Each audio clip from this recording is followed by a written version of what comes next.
Next on the Capital Cable, Ukraine, current situation, implications for Asia. With us, McFaul, Wallander, Cha, to unpack it all, provide expert analysis, insights, all that and much more. Next on the Capital Cable.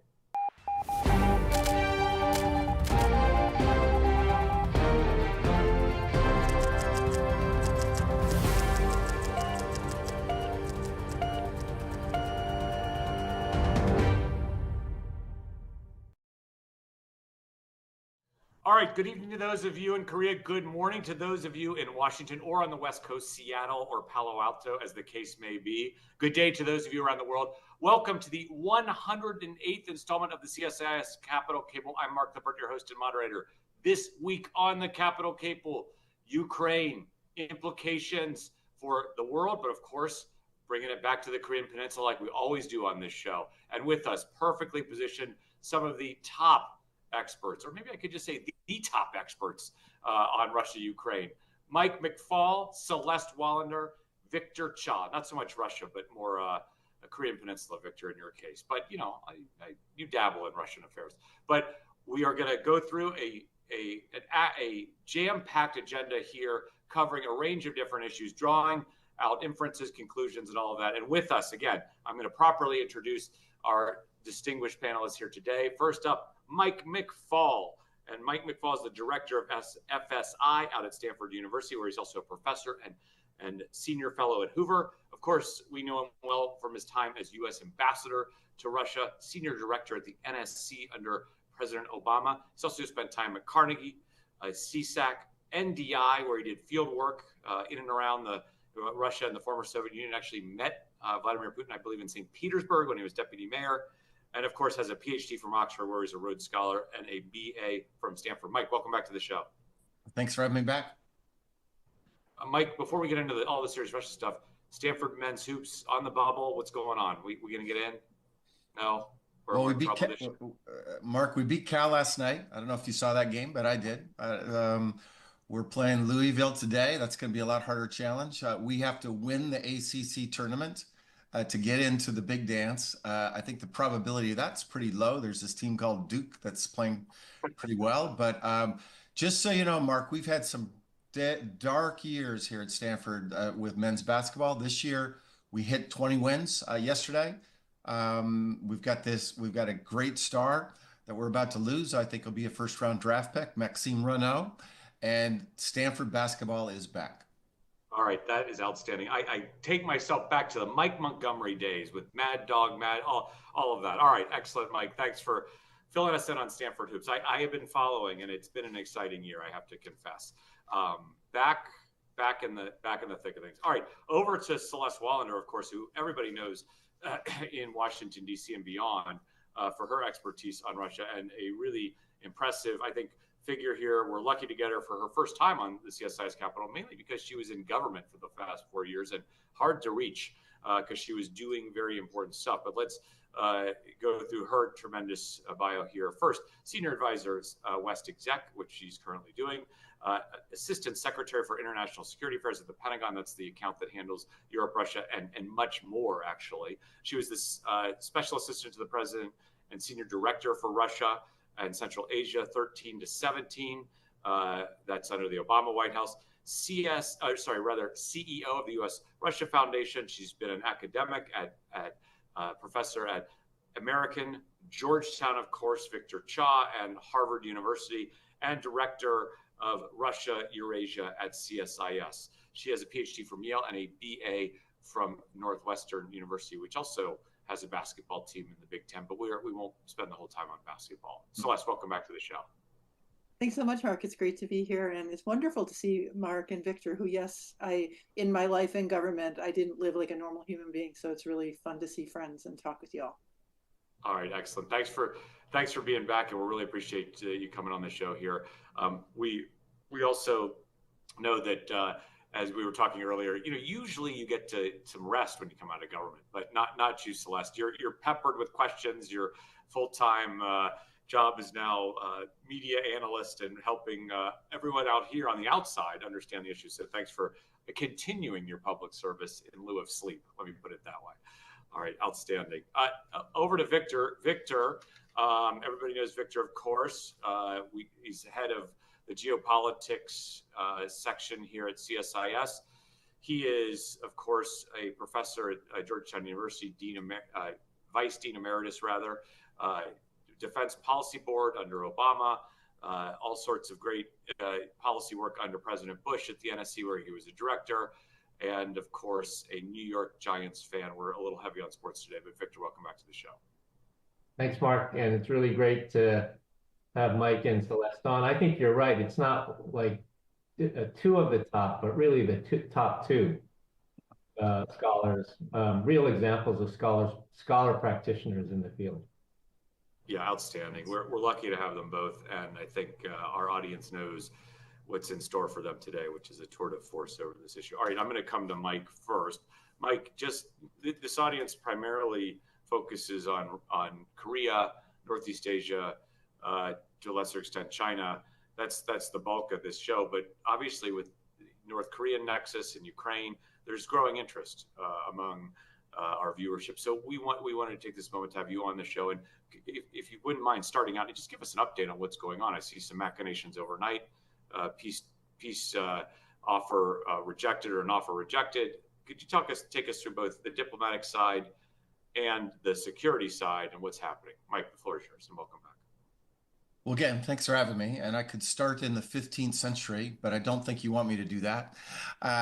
So I'll just start a few weeks back, and maybe with the election of Donald Trump as our president, where as I look at it, and we're speaking here with a former Biden administration official, so it'll be great to hear Celeste's view as well. We had a really radical shift in U.S. foreign policy. In my opinion, I think it's the most radical shift of my lifetime for sure. And maybe, you got to go way back to remember a time. And I won't go through all of it. We'll come back to it later. But, Mr. Trump has a radically different view of the world than President Biden. And President Trump, with respect to Russia, Ukraine, he promised on the campaign trail that he was going to end this war. He said he was going to do it in a day. It's been longer than that. But he's committed to that. And by the way, I want to applaud him for that. I think having new engagement on that and talking to Putin and trying to do that, when you look at it from 30,000 feet, you say, well, that's good. Everybody wants peace. I talk to Ukrainians every single day, have for many years now. We have a big program here at Stanford with training Ukrainian mid-career people, by the way, for about 20 years now. And by the way, one of the former funders of that program is the current defense minister, who Celeste knows well, Rustem Umerov. So, the shift. So there was some optimism within my friends in Kiev that, well, maybe Trump will do something good. God knows we need to end this war. Everybody wants to end this war. What they didn't expect is that Trump would try to end the war by forcing them to surrender. And if you look at his moves, they've all been concessions to Putin and pressure on the Ukrainians, right? So they said publicly, and by the way, I've negotiated with the Russians back a long time ago, and I can tell you that if you give them anything, they put it in their pocket and they say, what more are you going to give us? We used to always have, in negotiating the New START treaty and negotiating the Iran nuclear deal, we would always say, for instance, nothing is agreed till everything is agreed. That was a core negotiating concept. And the third, it's kind of elementary, diplomacy 101, but you negotiate behind closed doors, not in the press, not in social media. And the Trump team's done exactly the opposite. They've given all these concessions to Putin. Ukraine can't be in NATO, for instance. Ukraine has to give up territory. The United States will not participate in peacekeeping forces inside Ukraine, hinted at lifting sanctions, invited them back to the G7, for goodness sakes. And to the Ukrainians, it's all been sticks. It's all been cutting military assistance, cutting intelligence cooperation, berating President Zelensky in the Oval Office in what I thought was just an embarrassing moment for me as an American. And so, they've achieved what they want, the initial step, which is to get the Ukrainians to agree to a ceasefire. And that negotiation just took place the last couple of days in Saudi Arabia.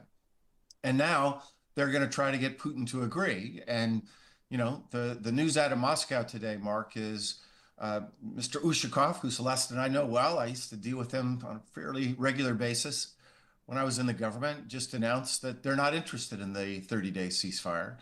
And so then the Trump folks are going to have to think harder about maybe a different negotiating strategy that is not just all concessions to Vladimir Putin, because what I've seen, and I think, by the way, I would say this about all countries for all time, but especially Putin, if you start and you give concessions at the beginning and ask nothing in return, it's kind of rational then to say, well, I want more. And that's exactly what we're seeing. Putin's upping the ante. He wants military assistance to end before a ceasefire. He wants Zelensky to be ousted before they have real negotiations. He wants there to be a cap on the size of the Ukrainian military. And I hope we're not going to go down that path of giving him, everything he wants. But that's the path we've been on so far. All right, outstanding. Celeste, let me come to you. Your thoughts on where we are right now in terms of negotiating leverage positions by the U.S., Russia, Ukraine, the Europeans. The floor is yours. Yeah, thanks. I think Mike has framed it as with no surprise at all, exactly right. And so let me just elaborate on a couple of aspects that I think are important to keep in mind. Vladimir Putin has made absolutely clear for years what his demands are of Ukraine, and he's sticking with them. And I don't think they're a negotiating position. I think he really means them, and Mike went through them. One of the interesting points about this, though, that the Trump administration is now coming to confront is that the United States alone can't actually deliver, even if we want to, and I hope we don't want to, because Putin's demands are really unacceptable for American national security interests, let alone, for Ukrainians. But we can't actually deliver without the Ukrainians and Europe being on board. For example, Putin doesn't just want Ukraine to say that Ukraine will never be a member of NATO. Ukraine previously had it in its constitution that it was neutral and would never join a military alliance. But the funny thing about constitutions is you can change them. And after Russia's invasion in 2014, which Mike and I lived through together, the Ukrainians said, okay, forget it. This neutrality isn't getting us anywhere, got us invaded. Ukraine could, I don't think they will, but they could commit to that. But they could change their minds. And so what Putin wants is the United States and NATO to commit that Ukraine and no other country in going forward would ever be a member of NATO. And I don't know if Donald Trump would agree to that, but it would be really hard to change the North Atlantic Treaty to make that legally binding on the United States and NATO members. Really hard is actually an understatement. It would be impossible to do that. That's one example of how, funny thing about international negotiations, they're really complicated, and a lot of countries affect whether there is a sustainable agreement. Similarly, with this idea of peace forces, and I actually would say, don't talk peacekeeping forces. Peacekeeping forces are not allowed to enforce the peace. Peace enforcement forces can do more than simply defend themselves if they're shot at. The idea behind peacekeeping is that, the former aggressors won't want to be caught cheating. I think we've learned with Russia in their failure to live by the Minsk agreements of 2014 and 2015, that it's not just that they're reluctant to cheat, they look for every opportunity to play the game and cheat and put the onus on the other side.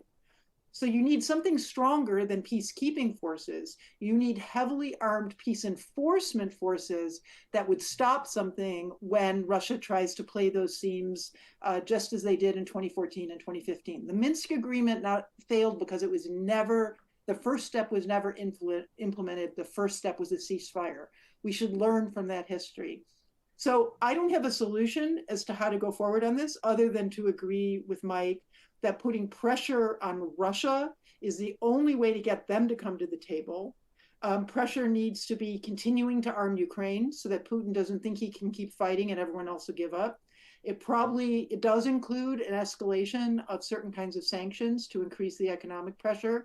And it also includes, and coming now to our interest in Asia, really closing all the loopholes in secondary sanctions, in third-party workarounds, which are not only advanced by countries in Asia, but certainly China has helped to give Putin a rescue float to get him to have that longer-term perspective.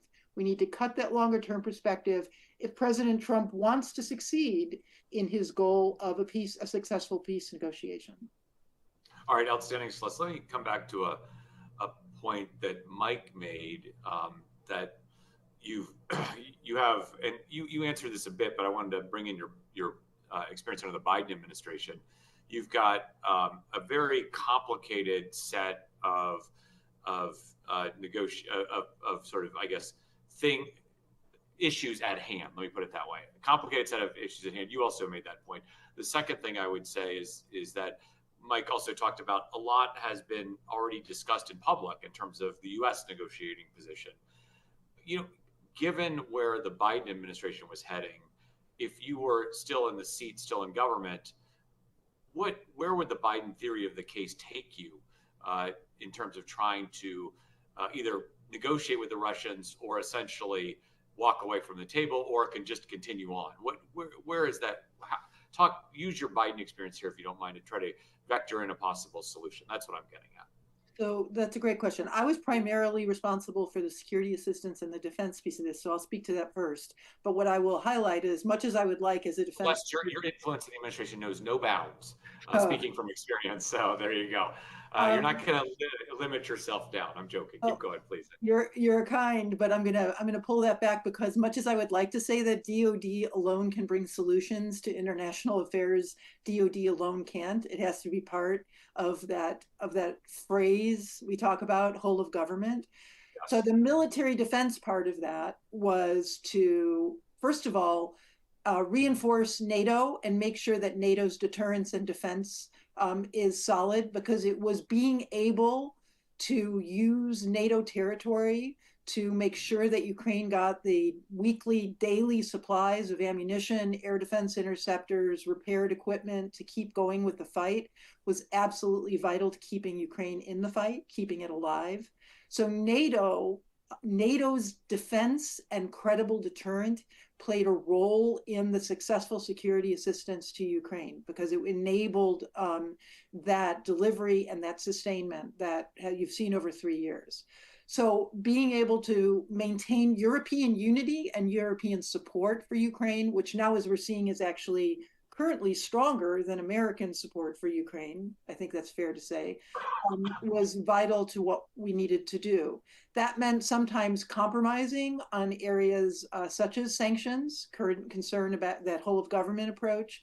So the next step would have been, when you're thinking longer time frame, that Putin wasn't ready to come to the table in 2025 on reasonable terms, you were looking at how to squeeze Russia through 2025, both in terms of starting to deliver bigger ticket items to Ukraine for their defenses, which we're starting to deliver, and now hopefully with the end of the freeze, we'll continue to deliver tanks, aircraft, maritime security, longer range missiles. Those are all in the pipeline coming to Ukraine, again, to disabuse Putin of the notion that he can just keep fighting and he can win.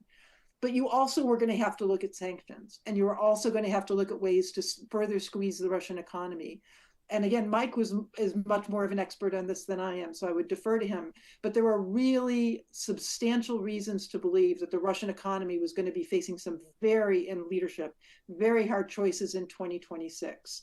So much as everyone would like to have a successful negotiation in 2025, unfortunately, Russia wasn't feeling enough of the pain to get Putin off of those. I don't know if they're really maximalist. I think they're real negotiating demands, but to create enough pain that he would have to rethink some of them. But again, I defer to Mike on that, whether the political and economic squeeze on Putin was gonna start to hit in 2026. But that was the strategic framework of the Biden administration in cooperation with Europe. Okay, outstanding, Celeste. Oh, Mike, over to you. Then I'm going to come to Victor. Mike, 2 questions. Please pick up on the thread that Celeste laid down. Her basically her question to you about political economic and trying to get Mr. Putin off his maximalist demands. And then I would be very interested in a quick survey of what are the parties looking for in terms of an end game here. And then I'm going to go to Victor to get us into the Asia portion of this. Mike, the floor is yours. Well, I agree with Celeste. I mean, you want a stalemate on the battlefield as a permissive condition for a serious negotiation. Right now, Putin thinks that if he waits, time is on his side. And if we're disarming the Ukrainians, he may be right about that. You know, if they were serious about trying to negotiate an enduring peace, and I want to be clear, I'm not sure they are serious about that. I don't think President Trump actually cares that much about Ukraine. He doesn't really care about a peace deal. He just wants a ceasefire, and he can go on TV and say, I ended the war, you know, dumb Joe Biden, that's his words, not mine, couldn't do it, and then move on. That's what I think he's up to personally. I hope his team, who have different views than him, have a little more ambition than that. But that's what you need to do. You need to increase military assistance and increase sanctions. And by the way, the Biden administration should have done that too, from my point of view. They went too slow, in my point of view. You know, maybe Celeste and I disagree on that. We should have provided all those weapons 3 years ago. We've published 22 papers about sanctions that you could do if you wanted to. And just a simple one, seize the assets that we have in our banks. We wrote a paper in October 2022 saying we should do that, Europeans should do that. And now there's new debate in Europe and the United States, not in the United States, in Europe to do it. Those were mistakes, I think, in my view. But that's for the historians to figure out, and we'll all look forward to reading Celeste's memoir on that. Today, it has to be the same. It has to be, you have to show that you're credible about the long game and that you're not just forcing the Ukrainians to surrender. And I'm nervous that that's not the case. I want to be clear. Putin's going to reject the ceasefire. It's already news about that is happening. And I fear that they'll just add more concessions as a result of that, because they just want that headline to say the war is ended. The longer term, if we were serious about negotiations and serious about trying to put in place an enduring peace, actually, Korea is a great example. And I'm not an expert on Korea. You're going to go to Victor. But as I recall, Victor, the war ended in June of '53. And October 1st is when we signed our treaty with South Korea, right? In fact, I have your book just right over here. I was just reading it yesterday on alliances in Asia, because I'm finishing my own book on lessons from the Cold War for today. That's what the Ukrainians want, Mark, to your point. They don't want to just sign another ceasefire. Celeste is right about the Minsk Accords. And then to add to that, and I encourage people to go look at the photo, Google Putin, Zelensky 2019, and you will find a photo with Putin and Zelensky and Europeans at the table with great fanfare saying they just signed a ceasefire. And 3 years later, Putin launched his full-scale invasion against Ukraine. So if you're Zelensky and you're a Ukrainian, this notion that the ceasefire is the goal and everything is going to be fine after that, they're very suspicious and nervous about that. They have a gun to their head. They don't have a choice, right? They need that military assistance. They need that intelligence assistance. So they have to go along with it, but they don't believe that's enduring. What they want is something to make it credible. Now, my own view, the most credible thing would be membership into NATO, right? And Putin doesn't get to negotiate about NATO, by the way. This framing is so wrong in our debate right now. You can see my emotion, right?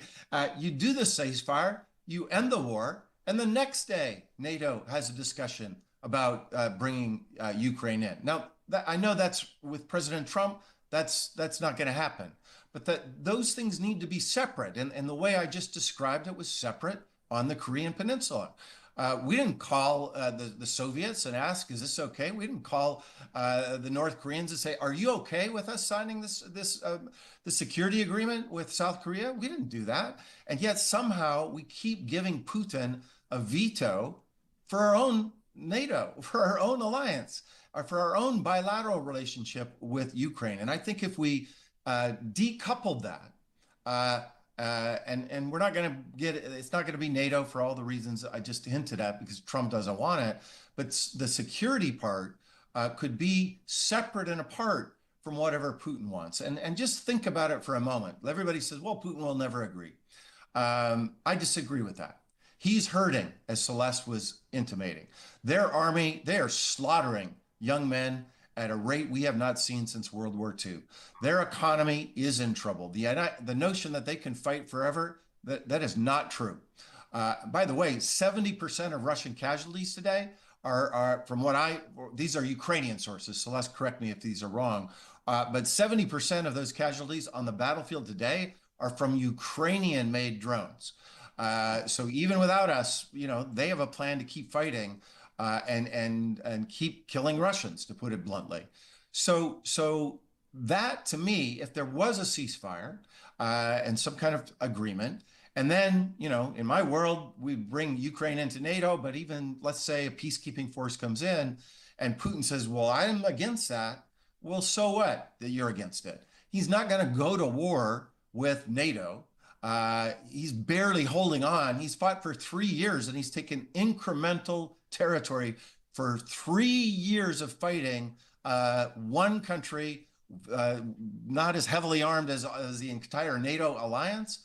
I don't think he's going to go to war with NATO the next day. And I don't think he's going to go to war, and Celeste rightly corrected me, not with a peacekeeping force, but with a peace enforcement force that would include countries in Europe. I just don't see that happening.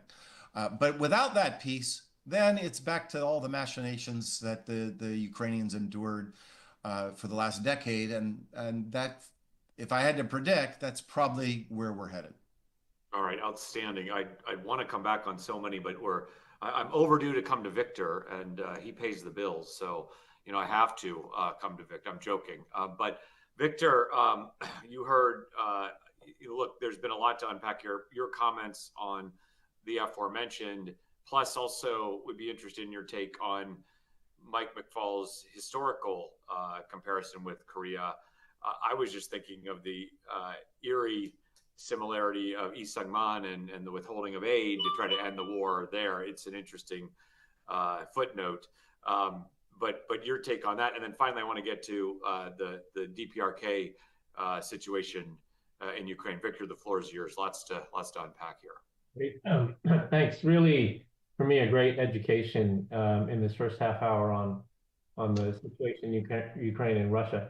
The thing that strikes me listening to both Celeste and Mike talk about this is the parallels that one could draw to Trump in his first administration and his efforts to deal with North Korea, right? In the sense that, he has taken this on personally, right? He's taken on the Ukraine situation personally, talking to Putin personally, to Zelensky. That's exactly what he did with North Korea in the first time. That was the issue that he decided he was going to invest a lot of personal capital in. So as Mike said at the start, at the 30,000-foot view, this looks good. Like the president's getting directly involved in trying to solve this. And so what he's doing in Ukraine, that's what he did in North Korea.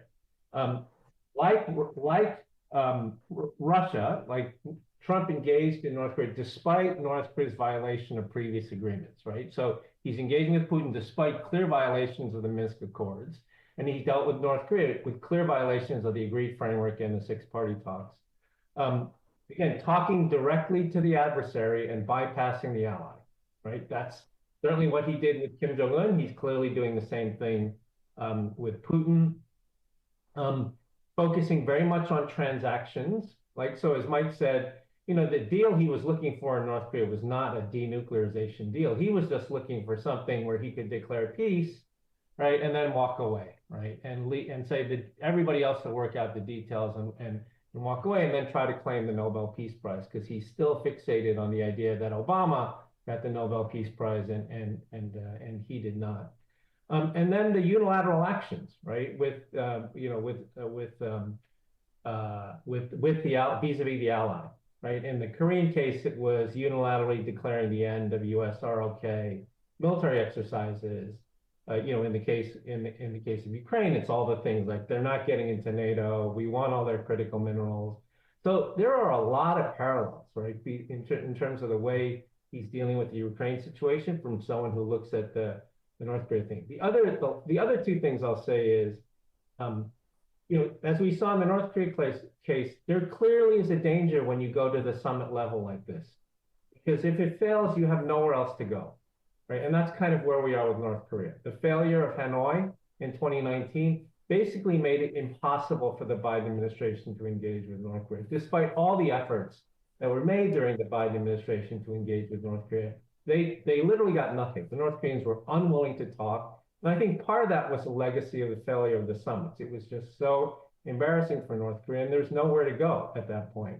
The second is, I think Mike and Celeste raised this, the danger when you do it at the summit level and you go directly to the adversary is that the adversary is in this position of pocketing all the concessions. And so that's exactly what the North Koreans did, and that's exactly what the Russians are doing. And then the final thing that I think is not necessarily the same and that concerns me is that in the end, in the North Korea negotiation, there were a group of advisors around Trump who told him, walk away, right? This is a bad deal. You're going to look like a sucker, and walk away. And that's what he did, right? That's what Trump did in Hanoi in Vietnam. He walked away. And but I think he has a different composition of people around him in the second term that are not as independent of him, and that might not be willing to say that. Also, Trump himself is in a much stronger position in the White House this time than he was last time, in the sense, the election that put him into office and then holding both houses, the way the Republican Party has completely caved to him. It's a very different sort of situation. So that last piece, I think, is a little bit different, and that concerns me. Okay, Victor, great framing comments, I would say, in terms of the macro discussion we're having here and its nexus to the Korean Peninsula and the issues that our viewers generally lock in on. Let me go down a level. The North Koreans in Ukraine, what's happening there, number one, and number two, we've seen CSIS put out a piece on the seeming development or completeness. It's early here. I'm not using the right word of the North Korean nuclear submarine, right? And Kim Jong-un touring it, all of that. And there's a graph in the CSIS piece about was this done with Russian help? So implications there of this cooperation. Yeah, well, I mean, the first thing I'll say is that the North Korean involvement in this war really shows that the notion that somehow you could peacefully deter North Korea and they'd kind of sit in their box and not bother anybody if they weren't threatened, this proves this wrong, right? They're making trouble, and they're making trouble in the center of Europe, killing Europeans, right? And well, I was saying to Mike earlier, I've made more trips to Brussels in the last year than I have to my region, to Asia, just because all the focus on what the North Koreans are doing. Also, you had a book you were promoting too, so you had a financial interest. Right, Come on. Anyway, so well, now we're on books because we got Celeste's memoirs forthcoming, which we're already promoting. I just pre-ordered on Amazon. Mike's finishing up his, and yes. Victor's promoting his. There it is. So we're all going. We're all. It's a trifecta here. Victor, go ahead. I didn't mean to interrupt the flow. I couldn't resist. Your book. I mean, a couple of things. One is that this relationship now makes it such that North Korea really doesn't really need to engage with anybody else, including the United States. I mean, they're getting everything they could possibly want from Russia in terms of assistance, money, technology, fuel. So it means really little desire to engage with the United States, and it also means that China's influence over North Korea has been minimized. I mean, I personally think that China really has lost control of North Korea because they've been able to do nothing with regard to the relationship. There may be aspects of North Korea's involvement in the war that benefit China, but at the same time, I certainly don't think they saw it as necessarily in their interest that you had 12,000 troops in there and 50% of Russian munitions now being all of North Korean origin. I can't imagine that Chinese think that that's a good thing for them in the long term. So the ramifications are far-reaching. It also makes me think that Trump, as part of this personal deal with Putin, might even try to pull the North Koreans in by saying, like, let me see if I can get them to stop doing this by recognizing them as a nuclear weapon state or something, something along those lines. Again, a very superficial type of deal, but I think the implications for this for North Korea are far-reaching. I mean, they used to engage with Europe quite a bit. They saw Europe as a much more palatable Western interlocutor than the United States. They had all sorts of cultural exchanges. They had for diplomatic representation. They basically made their choice where they've alienated, Europe for the next generation. And so that just pulls them further into this China, Russia, Iran, North Korea group. All right, outstanding. Mark, Thanks, could I ask Victor. something to that just briefly? A meta point that I think is important that Victor was hinting at, but just thinking about the Trump impact. I started by saying this is a consequential. It's not just about Ukraine, in my view. It is about the entire world. It's about the democratic world versus the autocratic world. My next book is called Autocrats versus Democrats, Mark. It's out in October. And, Celeste and I were at the Munich Security Conference a couple of weeks ago, where it just felt like these tectonic shifts. Like the vice president came in and lectured them about democracy, said nothing about security. And it was as if we were abandoning all of our allies. Look at this craziness with our Canadian friends, just completely crazy stuff. The Prime Minister of Denmark was, at one of these meetings in the Munich. It's just like, what are you guys doing, you Americans? And I think it's a combination of like pulling back from our allies and giving everything to Putin, like literally switching sides in Europe. But I think it makes us look weak everywhere. I'm going to Taiwan next week, and I've friends and colleagues there. We have a big program on Taiwan here at Stanford. People are nervous there. Like there's a sense that, oh my goodness, we thought we had some kind of stability in this relationship. They do not. I hear that from our friends in the Middle East. That like, where are you guys going? Like even in a place where they thought they loved Trump. There's this notion that we're withdrawing, we're erratic, and I think it's a very destabilizing time for America's national interests. And I want to emphasize what Celeste said 30 minutes ago. This is not about Ukrainian national interests. It's about America's national interests.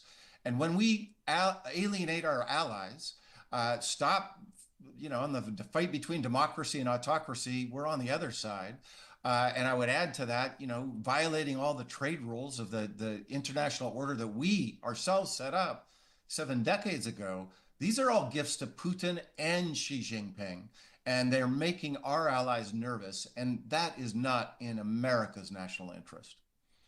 All right, thanks, Mike, for that tour de force intervention there. Yeah, and I thank you also for bringing in. We've almost discussed Ukraine a bit in a vacuum, right? That while we're dealing with Ukraine, Europe, NATO, we concentrated a little bit on the security side. There is this whole other piece that we've covered a bit on this show of tariffs, the global trading regime, all of that, the Trump economic policy unfolding as well. And those two things are very much, I would say, feeding off of each other in important ways for us to dissect on this program. All right, outstanding. Celeste, I'm going to give you the last word for your intervention here. Please, the floor is yours. Great, thanks. Well, thank you to Mike and Victor too for your framing and for your explanations.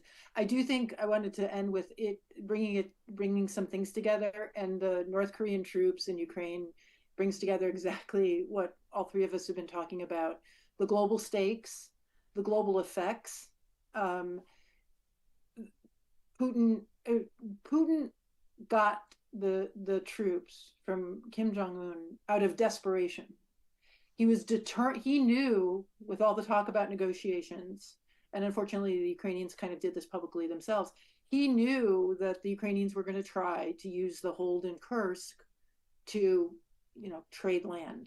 And there was no way in the world that Vladimir Putin was going to trade away anything to get back Russian territory. Of course, he thinks Crimea is, but I mean, Kursk, internationally recognized Russian territory. Yes. But his own military couldn't do it alone. because they had to fight along this long front, because the Ukrainians have excellent defenses and really good tactics and their incredible drone surveillance and strike capability, because they were getting weekly flows of assistance from the United States and from Europe. And so he needed something to push through. And that's the reason for going to North Korea and getting, frankly, the public explanation is that these are really good troops. These are North Korea's best troops. Now, they didn't fully succeed, but those were the stakes, and that's what he did. And it's now helping them, as we've seen this week, to eject Ukrainian troops out of Kursk. He's thinking 5 steps ahead. He's thinking of the day when negotiations come, and he was rescued in this particular instance, having to turn to North Korea to have troops to take back Russian territory. I mean, it just pulls all these threads together and shows how significant the stakes are.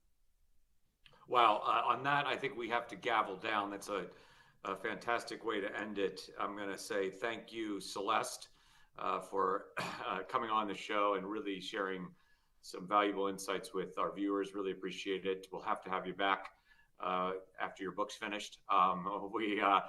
Mike, thank you. As always, really appreciate you coming on. Tour de force, looking forward to your book as well. I barely just finished your previous one. You're prolific, and the book is great. The previous book is great. Looking forward to the next one. Victor, thanks to you. As always, really appreciate it. If you haven't seen Victor's book, it's the pink one. Well marketed. There's a lot of discussion about the cover, but it seems to be working out as a marketing ploy. Undergirding, or somewhat disguising a really good book underneath as well. So with that, gavel down. Just remember, we're only a few days away from March 22nd, which is the opening of the Korean baseball season.